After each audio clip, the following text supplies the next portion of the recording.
Christophe. Bonjour. De manière habituelle, on peut parler du groupe déjà. Le groupe, déjà, il sera amputé d'Issa Soumaré, qui est expulsé. Il sera amputé aussi de Gideon Mansa, qui est un problème à un genou. Donc, on attend les résultats complémentaires, mais bon, là, il sera forfait ce week-end. D'accord, il y a de l'inquiétude en attendant les résultats, ça pourrait être... On verra. On verra. Il faut toujours attendre d'avoir l'avis médical pour se prononcer. Comment le groupe va, comment vous abordez cette rencontre à domicile contre une équipe un peu comme Annecy qui est en manque de points. Ouais, c'est ce que je disais. Bien sûr que quand on sort d'une victoire à l'extérieur, comme on dit, il y a des sourires dans le vestiaire, c'est normal. Mais après, voilà, je trouvais que dès le milieu de la semaine, on a un peu remis les choses dans l'ordre vite fait parce qu'on sait que le match de Bastia va être un match très compliqué. Je me répète tous les week-ends, mais on l'a vu à Annecy, parce qu'à Annecy, certes, on gagne le match et on a fait ce qu'il fallait pour le gagner, mais on a été aussi mis en difficulté par cette équipe-là. C'est des équipes, comme je dis, qui jouent leur survie. Donc, et on voit les résultats dans ce championnat de Ligue 2 qui sont parfois surprenants. Voilà, donc il faut qu'on soit à 100% de ce qu'on est capable de faire pour pouvoir mettre en difficulté cette équipe de Bastia. Parfois, il y a des résultats surprenants. Là, vous allez recevoir deux équipes du bas de tableau. Ça représente un piège, en fait, dans le calendrier? Non, parce qu'on avait dit ça au mois de septembre-octobre quand on a reçu à la fois Rodez et Annecy. On a fait 2 victoires. Donc, non, mais on ne calcule pas sur les 2 matchs. Il y a d'abord le match de Bastia à préparer, bien préparé pour essayer de le gagner, en sachant que voilà, il y a eu un changement de coach à Bastia. On a vu que sur leur match à l'extérieur, ils sont allés gagner à Quevilly. Donc, c'est une équipe qui a des joueurs de qualité, on le sait. Après, la notion de confiance est souvent importante dans les résultats d'une équipe. Donc, c'est vrai ils sont un peu en difficulté au classement. La défaite, du moins, du week-end dernier, les met en difficulté parce qu'ils avaient quand même battu Ajaccio, étaient gagnés à Quevilly. Donc, ils avaient fait 3 matchs avec ce nouveau coach de victoire. Donc, ils vont arriver ici pour récupérer leurs points qu'ils ont perdus à Rodez. Donc, il faut qu'on soit très vigilant sur ce match-là. Oui. Au niveau de l'équilibre que vous recherchez en permanence dans votre équipe entre attaque et défense, est-ce que là, sur les dernières semaines, les réponses apportées par votre effectif vous ont satisfait? J'allais dire oui parce qu'on n'a pas pris de but. Après, je trouve que du coup, offensivement, on a été moins alerte, j'allais dire. Donc voilà, c'est toujours ça à trouver. Je crois qu'il y a des moments de la saison aussi où c'est que là, on sait, les organismes s'attirent, les pelouses des fois pas de très bonne qualité. Il faut avoir d'autres cordes à son arc. Et je trouve que c'est là où c'est que l'équipe m'a bien plu ce week-end. Après, on a toujours envie de gagner des matchs en marquant beaucoup de buts, mais l'adversaire aussi nous propose des choses. Et comme je dis, nous, on analyse l'adversaire, mais aussi. Donc, il y a ce que les gens, il faut qu'ils comprennent, c'est qu'il y a un adversaire de qualité en face aussi chaque fois et qu'on ne peut pas toujours gagner de manière brillante. Et ce que je dis aux joueurs, c'est que ouais, des fois, il peut y avoir des frustrations parce que ci, parce que ça. J'ai même entendu des commentaires sur le match d'Annecy que ouais, le match n'était pas. Ouais, mais bon, mais les gars, vous ne croyez pas qu'on va gagner 3-0 tous les matchs. Hein. On gagne à l'extérieur. Moi, si c'est comme ça jusqu'à la fin, ça me va. Donc voilà, après, notion d'équilibre, bien sûr, mais c'est la quête de tout entraîneur. Je pense qu'on a tous envie de trouver cet équilibre entre le fait de bien défendre, mais aussi le fait de très bien attaquer. Savoir, des fois, bien attaquer, ça nous permet aussi de bien défendre parce qu'on tient le ballon. Voilà, c'est tout un ensemble. Bastia, c'est une des équipes, si ce n'est l'équipe qui encaisse le plus de buts sur corner. Est-ce que cette phase de jeu-là a été particulièrement travaillée plus que d'habitude sur cet adversaire-là précisément? Non, particulièrement non, parce que on le travaille toutes les semaines. Donc particulièrement non. On travaille, nous, nos qualités. C'est souvent les qualités, on a beau dire, mais c'est les relations surtout frappeur-receveur qui sont importantes dans les timings. Et après, bien sûr qu'on étudie les adversaires, on regarde les zones où ils sont un peu fragiles, où c'est qu'on peut leur poser des problèmes, mais pas plus Bastia qu'une autre équipe. Vous l'avez souvent souligné. En fait, cette année, quand on regarde votre équipe, là maintenant on est assez loin dans la saison, il y a régulièrement qu'une recrue, voire deux, et tout dépend ce qu'on entend d'Obouzou d'ailleurs, qui était là sans être là. Est-ce que cette stabilité, elle est prépondérante dans la réussite actuelle de la GA? Mais pour moi, elle est pas prépondérante dans la réussite actuelle. Elle est prépondérante dans tout projet. Voilà, je crois que la stabilité d'une équipe, le fait que les joueurs se connaissent, ont l'habitude de jouer ensemble, l'habitude des déplacements, pour moi, c'est primordial. C'est pour ça que des fois, on dit, ouais, les coachs, quand on arrive à un mois ou deux, on va pas transformer l'équipe. On peut transformer des fois une question d'état d'esprit, mais quand on parle là vraiment de l'essence du jeu même, il faut qu'il y ait de la stabilité de l'effectif pour qu'il y ait des connexions entre les joueurs, tout simplement. C'est notamment le cas de la charnière, on en a parlé, n'était pas forcément un moment Ouais, parti pour jouer, et c'est ouais, finalement cette connexion qui l'a emporté bien sûr. à l'arrivée. Quand on parle de charnière, on parle jamais de qualité individuelle, on parle chaque fois de qualité d'un duo. Ben, il se trouve, le premier match championnat, si vous regardez la charnière, c'est Saad et Clément qui jouent. Joub était suspendu et Théo, et je lui avais dit que je n'étais pas content de sa préparation, il était en dessous. Mais voilà, après c'est la force des joueurs qui élèvent leur niveau de jeu, et puis le fait que Joub et Théo soient très complémentaires et ont l'habitude de jouer ensemble fait qu'ils jouent, et ça n'a rien à voir avec la qualité de Saad par rapport à eux, parce que Saad est du même niveau que Joub. Mais bon voilà, il y a une complémentarité, et on sait très bien aussi que là, toujours pareil, c'est la chance que j'ai, c'est que si jamais il y a un des deux absents, je sais qu'avec Saad, le niveau de l'équipe ne baisse pas. Et ça, c'est très important. Après, c'est sûr qu'on change moins une charnière que les offensifs. Donc, il passe beaucoup de temps aussi à pas jouer. C'est frustrant pour lui, et je peux le comprendre. Mais voilà, c'est comme ça. Des fois, il y a des moments dans une carrière ou dans une saison qui sont comme ça. Et comme je dis souvent, c'est peut-être lui qui va finir la saison aussi, on ne sait pas. Donc, mais pour en revenir à la question de base, pour moi, c'est quelque chose qui est primordial d'avoir du moins une ossature aussi, qui ait de la stabilité sur l'ossature.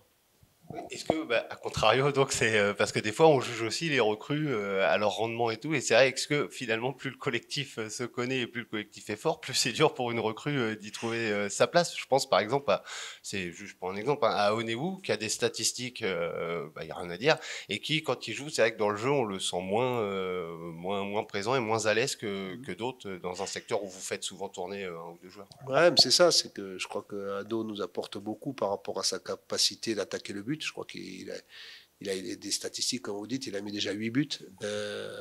Après, c'est vrai que la connexion avec les autres, elle est un peu différente, parce que c'est un style de joueur un peu différent. C'est entre guillemets, c'est quand même un attaquant à la base qui, chez nous, par le fait de notre système, joue un peu à gauche. Et donc, ça nous permet. Disons que ça nous permet d'avoir une vision différente de notre façon d'attaquer, mais des fois qui ne nous permet pas d'attaquer comme on sait faire dans la préparation du jeu. Donc chaque fois, c'est tout le temps un équilibre à trouver. Et c'est vrai que c'est chaque fois la difficulté qu'on a avec le staff de faire débuter quelqu'un par rapport à d'autres. Parce que voilà, quand je mets Lassine, quand je mets Ado, ou quand je mets Gaëtan sur le banc, comme dernièrement pour commencer le match, c'est simplement par une question d'équilibre, c'est pas par une question des fois de forme du moment. Mais par contre, je sais encore une fois que quand j'ai ce joueur qui rentre, ça m'affaiblit pas l'équipe. C'est ça aussi qui nous fait être performants à l'heure actuelle. On va recevoir Ryan Revelosson tout à l'heure en conférence de presse. Quelle importance il a dans votre dispositif, Ryan? Parce que on a tendance à dire que parfois certains joueurs au milieu de terrain sont un peu les hommes de l'ombre, les couteaux suisses, mais lui, il est bien plus que ça. Oui, c'est le catalyseur, tout simplement. C'est-à-dire que on parle souvent de tempo quand on attaque, quand on a le ballon. Et je crois que c'est le joueur qui est capable de donner le tempo à l'équipe. Il sait, par sa culture tactique, il sait quand c'est qu'il faut calmer. Il sait aussi, il a cette capacité à se projeter très fort vers l'avant, que ce soit par la passe ou par la course. Donc c'est un joueur qui est très complet par rapport à ça. Je trouvais, on en a parlé, que la suspension l'avait un peu freiné. dans son élan et que derrière ça avait été un peu moins. Et là, il est en train, je pense, de reprendre son niveau, quoi. Son niveau tout simplement au milieu de terrain. Et c'est vrai il a beaucoup d'atouts pour être un joueur performant au milieu de terrain, que ce soit sur le plan tactique, que ce soit sur le plan technique, sur le plan de la projection.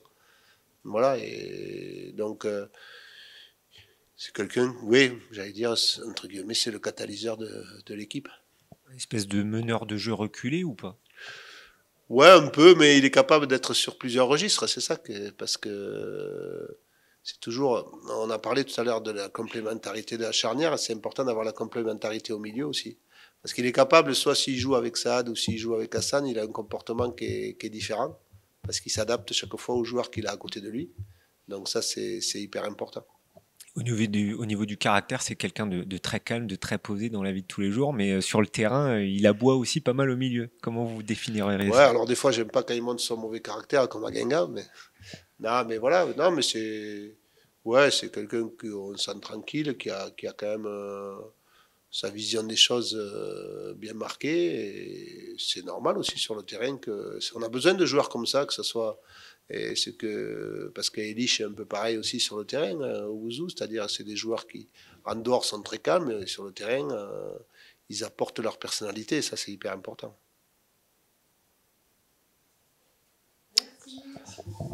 Bonne journée. Bonjour Ryan. Comment on se sent avant d'aborder cette rencontre face à Bastia?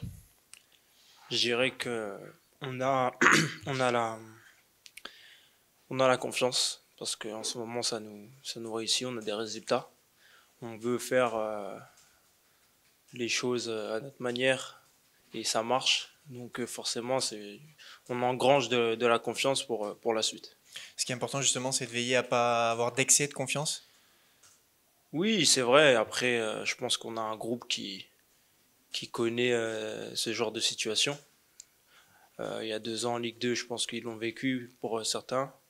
Donc je pense que on sait quand est-ce il faut comment dire, il faut faire les choses de la bonne façon. Et c'est un groupe qui pour moi se connaît bien. Donc je pense pas qu'il y aura cet excès de confiance. On a toujours ce rappel de se dire que on est aussi passé on a passé aussi un maintien en Ligue 1, donc on le sait. Donc ces moments-là, faut profiter et surtout, comme vous le dites, pas avoir d'excès. Mais je m'inquiète pas là-dessus. On sent aussi que voilà, le championnat est tellement relevé que même face aux équipes de bas de tableau, voilà, c'est toujours âpre et vous avez réussi à faire avec justement la difficulté que vous oppose des blocs très très bas où il y a moins d'espace. On a l'impression que là, sur les dernières semaines, vous êtes beaucoup plus à l'aise face aux équipes de ce genre-là. Comme les autres équipes, nous aussi, on travaille la vidéo. Donc on essaye de faire en sorte aux entraînements de pouvoir gérer ces situations-là qu'il faut se rappeler qu'on avait du mal en début de saison. Là aujourd'hui, on arrive à mieux le faire. Et voilà, c'est tout un travail qui a été fait pour qu'on arrive de sortir de ce genre de situation. Le coach parle souvent de cet équilibre à trouver entre la défense et l'attaque. Est-ce que tu as l'impression qu'il a été trouvé cet équilibre, même si tout à l'heure il nous disait que bon, il aimerait que l'équipe se procure un petit peu plus d'occasions que sur les derniers matchs, mais malgré tout, ça fait 2 victoires, 2 clean sheets. Qu'est-ce que tu en penses? Moi, je pense que l'équilibre, il a été trouvé parce que déjà, on prend pas de but. Comme vous l'avez dit, on reste sur 2 clean sheets.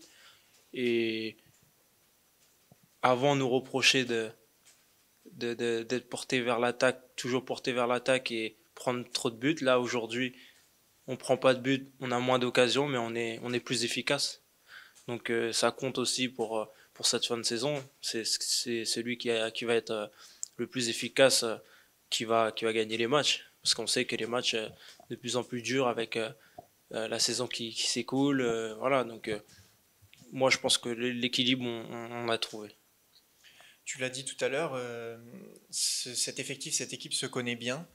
À quel point c'est important qu'il y ait cette stabilité dans un effectif et qu'il y ait des connexions entre joueurs. Derrière toi, tu as Djoubal et Théo Pellenard qui se connaissent par cœur. Devant, tu as des coéquipiers aussi qui ont l'habitude de jouer ensemble. À quel point c'est important? C'est important parce que dans une équipe, il faut trouver cette osmose, cette chose qui fait que l'équipe tourne bien. Et ça marche bien pour nous. On travaille aussi pour ça. Les entraînements sont faits pour ça. Et tout se gagne en équipe. J'ai envie de dire que si tu as envie d'avoir des résultats, ça se fait en équipe. Et aujourd'hui, on l'a trouvé, enfin, on l'a un peu plus solidifié, j'ai envie de dire. Et c'est important pour tout le groupe de tirer dans le même sens. Donc voilà. Et on a l'impression, pour parler plus de ton poste et du milieu de terrain, que peu importe qui on va dire, vous trois, avec Hassan, Elisha et toi, peu importe qui joue, le niveau de l'équipe ne baisse pas. Ça, c'est très important. Ça crée aussi c'est la concurrence qu'on met à chaque quotidiennement. Donc c'est important de garder ce truc-là parce que ça fait grandir tout le monde, ça fait grandir l'équipe, ça fait qu'on a des résultats. Donc il faut que cela reste comme ça. Quand on a interrogé le coach à ton sujet, il nous expliquait que tu étais un petit peu le catalyseur du jeu iconé. Est-ce que tu es d'accord avec cette définition et comment tu ressens ton rôle au milieu de terrain? Que ce soit moi ou un autre, je pense que notre poste de milieu de terrain est très important pour notamment l'équilibre de l'équipe. Et on sait que le poste de milieu de terrain, voilà, c'est ce qui relie l'attaque et la défense. Donc notre rôle, il est très important de comprendre ce que le coach veut, ce qu'on veut mettre en place en équipe. Et c'est nous un peu les milieux de terrain qui essayent d'au moins faire en sorte que tout ça se passe bien. La proportion entre tes initiatives personnelles, l'instinct qui va te commander de temporiser ou d'aller vers l'avant, elle est importante ou est-ce que tu te fies beaucoup à ce qui est travaillé avec l'équipe, avec le coach? C'est quoi un petit peu l'équilibre? Je pense que c'est plus d'instinct parce que tout ce qui se passe dans le match, il peut y avoir beaucoup de transitions, un moment où on a beaucoup défendu, un moment où on a beaucoup attaqué. Il y a la fatigue des joueurs, donc il faut prendre tout ça en compte. Et ça, c'est sur le moment parce qu'on peut pas dire à l'avance que ouais, quand on est à ce moment-là, il faut faire ça. Non, c'est toujours instinctif, c'est toujours comment se passe le match. Tu étais venu nous voir après ta suspension en conférence de presse. Là, quelques semaines plus tard, comment tu juges ton niveau? Comment tu te sens? Moi, je me sens bien, je me sens épanoui, on va dire. Je me sens heureux de jouer en fait pour cette équipe, pour ce club, cette équipe. Donc à partir de ce moment-là, tout va bien. Donc moi, je dirais que le niveau, j'ai un niveau qui est à l'image de l'équipe et c'est que du bonus. Le coach nous a dit qu'il il avait trouvé que tu avais eu du mal un petit peu à revenir au début après ta suspension et que là ça allait mieux. Tu partages ce ressenti? Oui, bien sûr. Après, quand on fait une longue suspension comme ça, on n'a pas de rythme de match. Physiquement, c'est un peu plus dur. Le temps de retrouver le rythme. En plus de ça, il y a eu, on va dire que j'étais bien revenu. Je me suis bien préparé pour revenir, mais derrière, on a les vacances. Donc, ça coupe un peu l'élan. Mais là, aujourd'hui, je suis très bien. Quand on te parle, quand on te voit dans la vie de tous les jours, tu as un tempérament qui est plutôt calme. Mais sur le terrain, on sent que voilà, je vais pas dire que tu n'es plus le même, mais tu as un côté un petit peu plus aboyeur. Tu vas être très proactif. Comment tu ressens? Est-ce que tu sens qu'il y a une dualité, entre guillemets, ou pas? J'ai envie de dire que à mon poste, aujourd'hui, à mon âge, j'ai appris j'ai appris beaucoup. Et je suis à un poste où je suis obligé de montrer aussi cette agressivité-là parce que je suis à un poste charnière de l'équipe Et donc voilà, c'est pas quelque chose où je réfléchis, c'est vraiment instinctif, c'est mon envie de gagner, mon côté compétiteur. Donc c'est comme ça que je ressors cet aspect-là. Ouais, j'avais noté sur les derniers matchs, alors ça prête jamais à conséquence, mais des fois avec Gocho, quand vous n'êtes pas d'accord sur certains choix de jeu ou même avec d'autres, ça peut monter, mais ça redescend très vite. Oui, bien sûr, parce qu'on veut toujours le bien de l'équipe. Donc forcément, quand on a, on a cette proximité-là entre nous, il faut se dire les choses, et c'est comme ça qu'on avance. Merci. Ouais, de rien.